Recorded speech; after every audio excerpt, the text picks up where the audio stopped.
बनी इसराइल कौम और इब्तदाई लोगों के पड़ाव के लिए एक बेहतरीन जगह रही है, क्योंकि पानी जो है वो हमेशा से लोगों को, जिंदगियों को जो है अपनी तरफ जो है वो मधु करता रहा है, जिंदगियां कायम रही हैं उनके किनारों पर। तो इसकी बहुत सारी जो है वो तारीखी तौर पर इस झील की जो है कहानियां हमें मिलती हैं उन इब्तदाई लोगों की, जो जिन्होंने सेटलमेंट की, जिन्होंने क़याम किया इसके पास आकर। और सबसे बड़ी बात यीशु मसीह की जो है जो खिदमत है वो भी इसी झील के पास रही। यीशु मसीह जिन्होंने जो है अपने वो बेटिट्यूड्स, जो पहाड़ के ऊपर उन्होंने रुक कर जो है वो पहाड़ी वाज किया, फिर यीशु मसीह ने वहाँ बड़े जो लोग हैं उनको खाना खिलाया, एक बड़ी भीड़ को जो है वो खाना खिलाया। और इसके साथ साथ आपको याद हो कि यीशु मसीह ने शमौन पतरस और उसके भाई इंद्रियास को जब वो पुकारा और बुलाया कि मेरे पीछे हो लो, यीशु मसीह ने अपने शागिर्दों को भी बुलाया।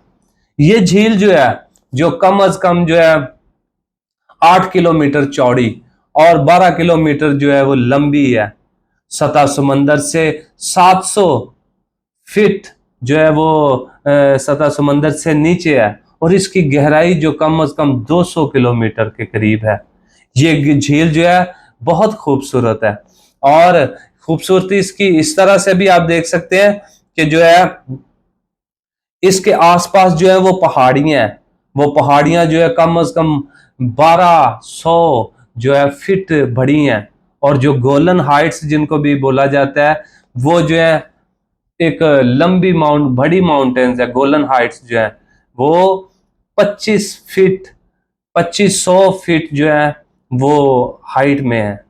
जब किसी भी ऊपर पहाड़ियों के ऊपर चढ़े हों तो आप सारा जो उसके जो किनारे हैं, उसके जो शोर्स हैं, उनको आप बखूबी देख सकते हैं। सो यीशु मसीह की खिदमत वहां पर रही। अब एक और बात जो है, इससे पहले कि हम हवाला पढ़ें, अगर मैं आपको बताना चाहूं कि मैं महज आपको इस पैगाम से मालूमात देना नहीं चाहता। मालूमात के मेरे अल्फाज बहुत मुख्तसर हैं और मालूमात के लिए जो है वो अंबार पड़े हुए हैं।